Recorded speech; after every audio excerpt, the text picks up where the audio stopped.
Edgar Allan Poe. Boston, 19 de enero de 1809. Baltimore, Estados Unidos, 7 de octubre de 1849. Este gran escritor estadounidense es precursor del género de terror psicológico, así como también de la ciencia ficción, así como de varios poemas. El día de hoy les presentamos La verdad sobre el caso del señor Valdemar. De ninguna manera me parece sorprendente que el extraordinario caso del señor Valdemar haya provocado tantas discusiones. Hubiera sido un milagro que ocurriera lo contrario, especialmente en tales circunstancias.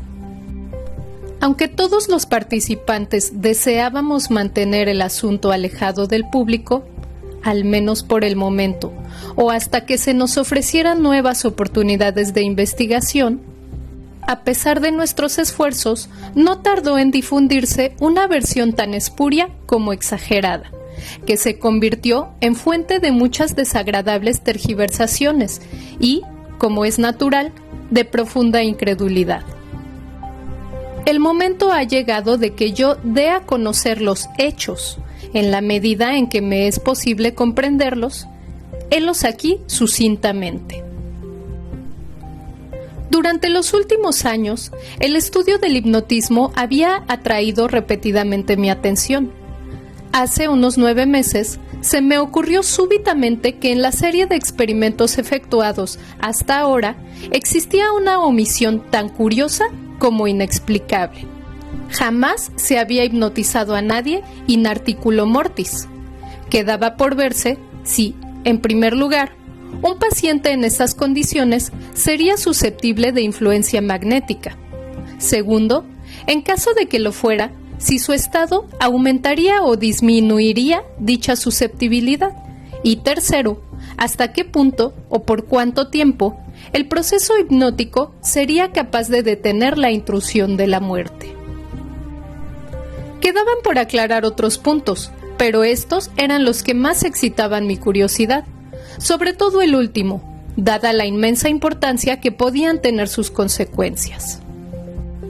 Pensando si entre mis relaciones habría algún sujeto que me permitiera verificar estos puntos, me acordé de mi amigo Ernest Valdemar, renombrado compilador de la biblioteca forénsica y autor, bajo el nom de plume, de Issachar Marx, de las versiones polacas de Wallenstein y Gargantúa.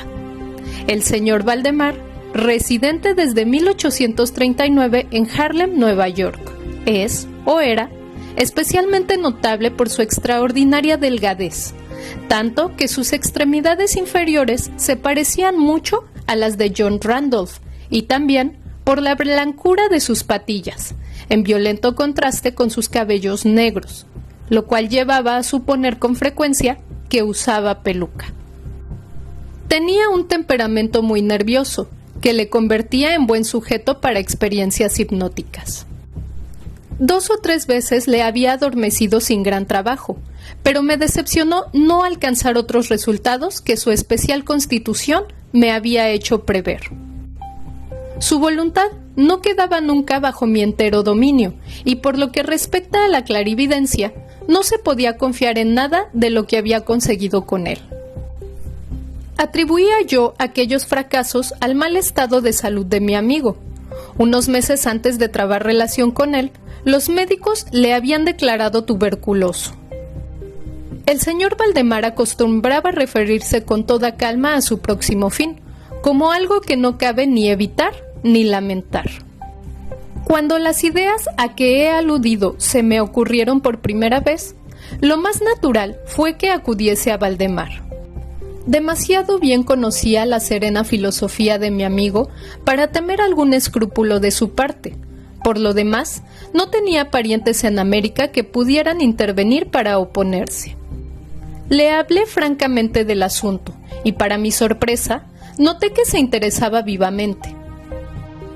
Digo para mi sorpresa, pues si bien hasta entonces se había prestado libremente a mis experimentos, jamás demostró el menor interés por lo que yo hacía.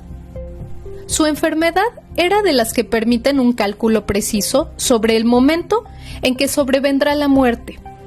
Convinimos, pues, en que me mandaría llamar 24 horas antes del momento fijado por sus médicos para su fallecimiento. Hace más de 7 meses que recibí la siguiente nota, de puño y letra de Valdemar. Estimado P., ya puede usted venir. D y F coinciden en que no pasaré de mañana a medianoche, y me parece que han calculado el tiempo con mucha exactitud. Valdemar. Recibí el billete media hora después de escrito, y 15 minutos más tarde estaba en el dormitorio del moribundo. No le había visto en los últimos 10 días, y me aterró la espantosa alteración que se había producido en tan breve intervalo. Su rostro tenía un color plomizo, no había el menor brillo en los ojos, y tan terrible era su delgadez que la piel se había abierto en los pómulos. Expectoraba continuamente, y el pulso era casi imperceptible. Conservaba, no obstante, una notable claridad mental y cierta fuerza. Me habló con toda claridad, tomó algunos calmantes sin ayuda ajena, y en el momento de entrar en su habitación le encontré escribiendo unas notas en una libreta. Se mantenía sentado en el lecho con ayuda de varias almohadas, y estaban a su lado los doctores D y F. Luego de estrechar la mano de Valdemar, llevé aparte a los médicos y les pedí que me explicaran detalladamente el estado del enfermo. Desde hacía 18 meses, el pulmón izquierdo se hallaba en un estado semióseo o cartilaginoso y, como es natural, no funcionaba en lo absoluto. En su porción superior, el pulmón derecho parecía parcialmente osificado, mientras la inferior era tan solo una masa de tubérculos purulentos que se confundían unos con otros.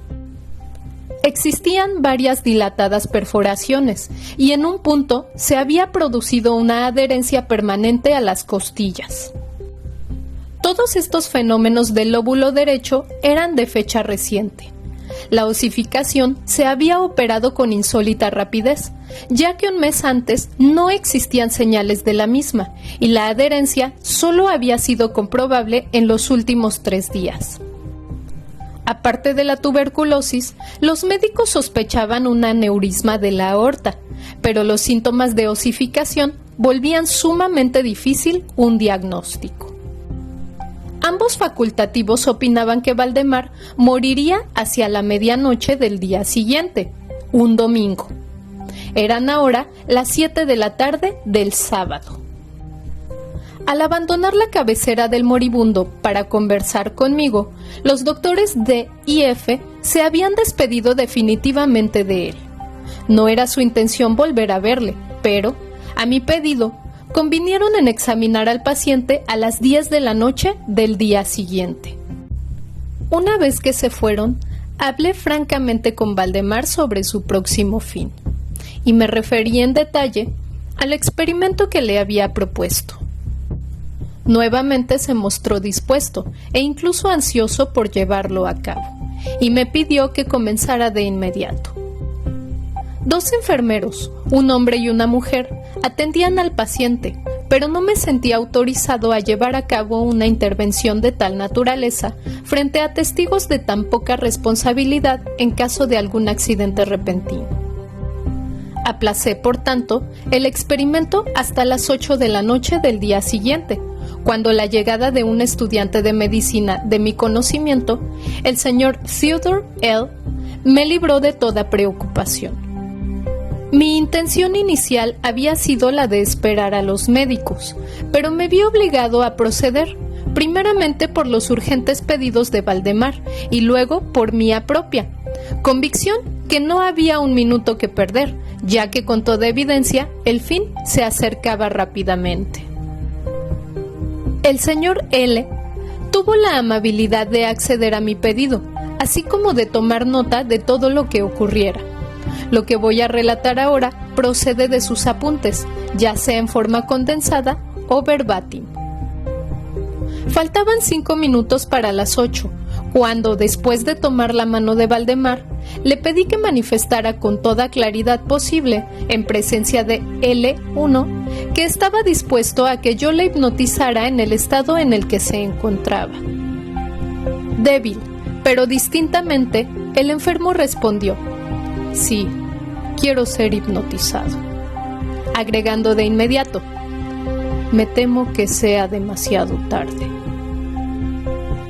Mientras así decía, empecé a efectuar los pases que en las ocasiones anteriores habían sido más efectivos con él. Sentía indudablemente la influencia del primer movimiento lateral de mi mano por su frente, pero, aunque empleé todos mis poderes, me fue imposible lograr otros efectos hasta algunos minutos después de las 10, cuando llegaron los doctores D y F, tal como lo habían prometido. En pocas palabras, les expliqué cuál era mi intención y como no opusieron inconveniente, considerando que el enfermo se hallaba ya en agonía, continué sin vacilar, cambiando sin embargo los pases laterales por otros verticales y concentrando mi mirada en el ojo derecho del sujeto. A esta altura, su pulso era imperceptible y respiraba entre estertores, a intervalos de medio minuto. Al expirar este periodo, sin embargo, un suspiro perfectamente natural, aunque muy profundo, escapó del pecho del moribundo, mientras cesaba la respiración estertorosa, o mejor dicho, dejaban de percibirse los estertores.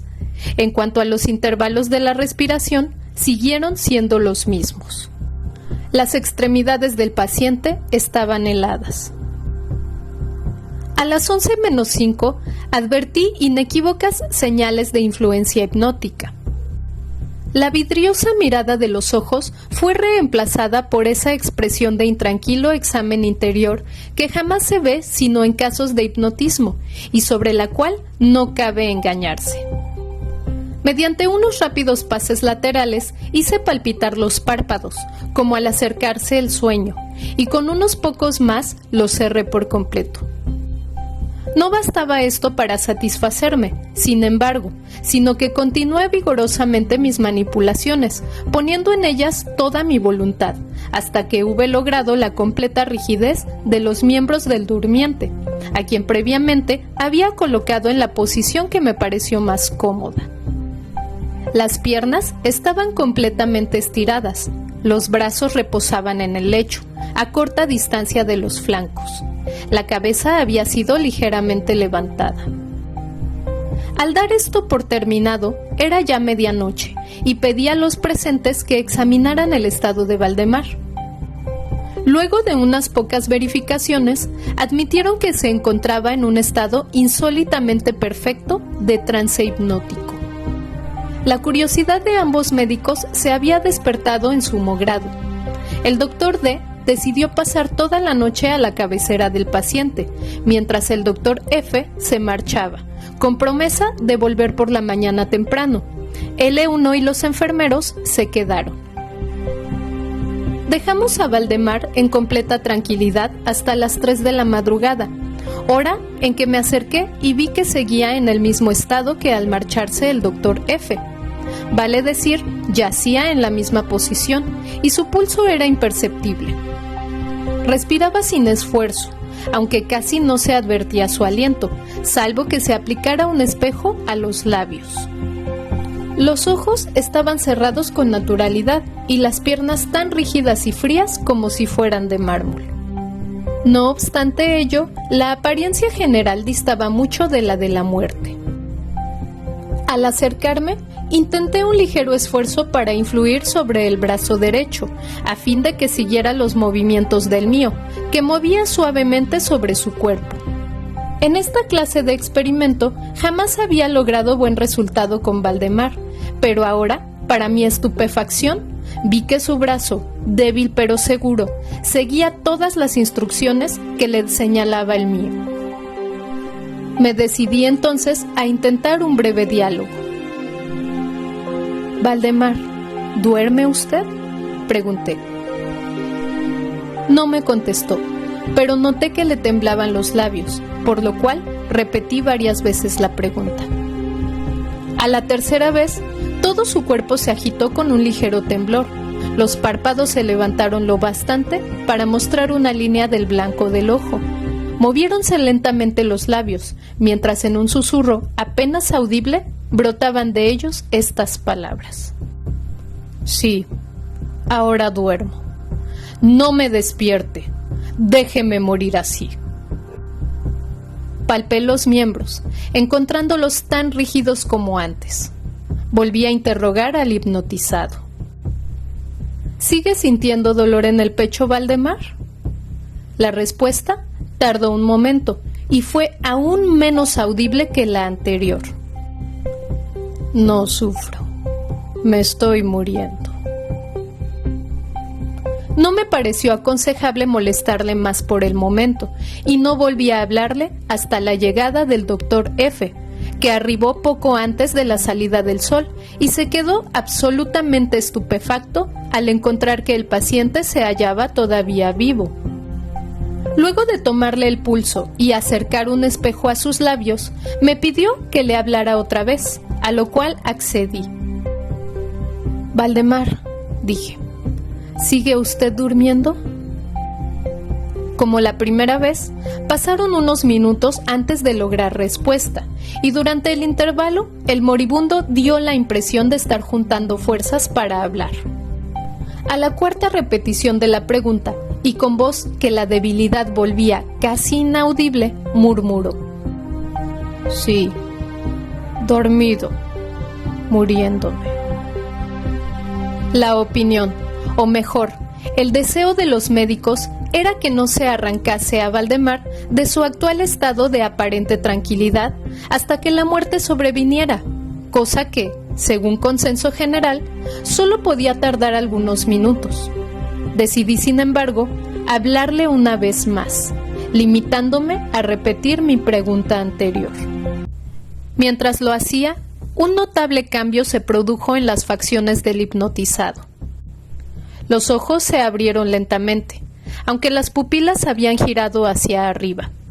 La piel adquirió una tonalidad cadavérica, más semejante al papel blanco que al pergamino, y los círculos écticos, que hasta ese momento se destacaban fuertemente en el centro de cada mejilla, se apagaron bruscamente.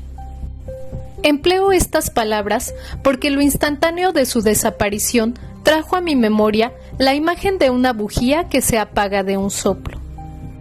Al mismo tiempo, el labio superior se replegó, dejando al descubierto los dientes que antes cubría completamente, mientras la mandíbula inferior caía con un sacudimiento que todos oímos, dejando la boca abierta de par en par y revelando una lengua hinchada y ennegrecida.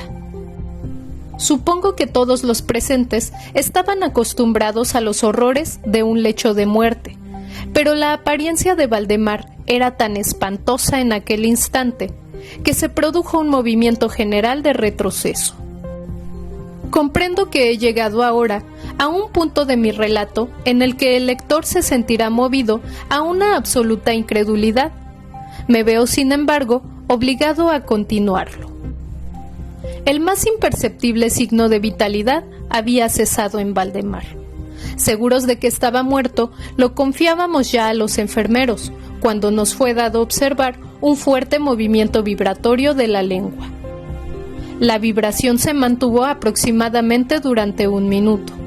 Al cesar, de aquellas abiertas e inmóviles mandíbulas brotó una voz que sería insensato pretender describir.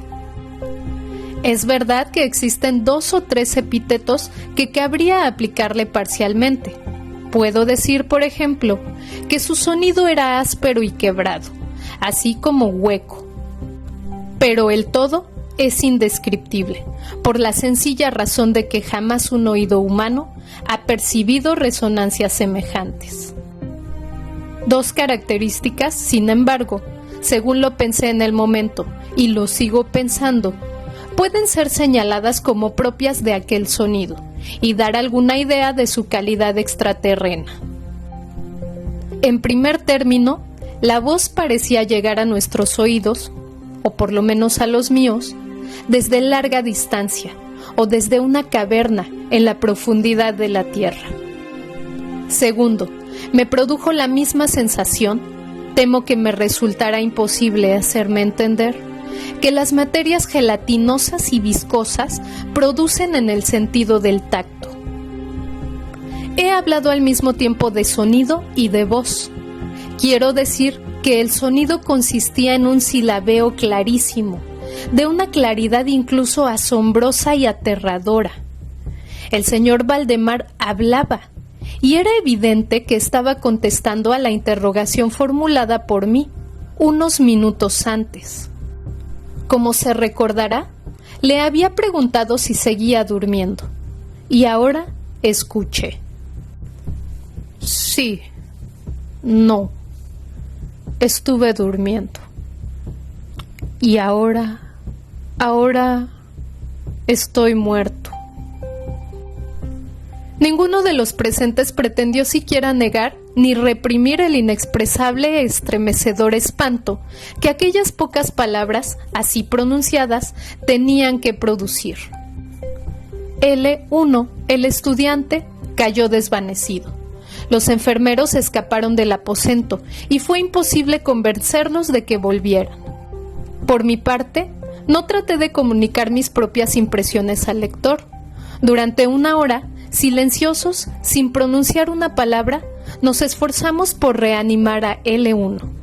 Cuando volvió en sí, pudimos dedicarnos a examinar el estado de Valdemar.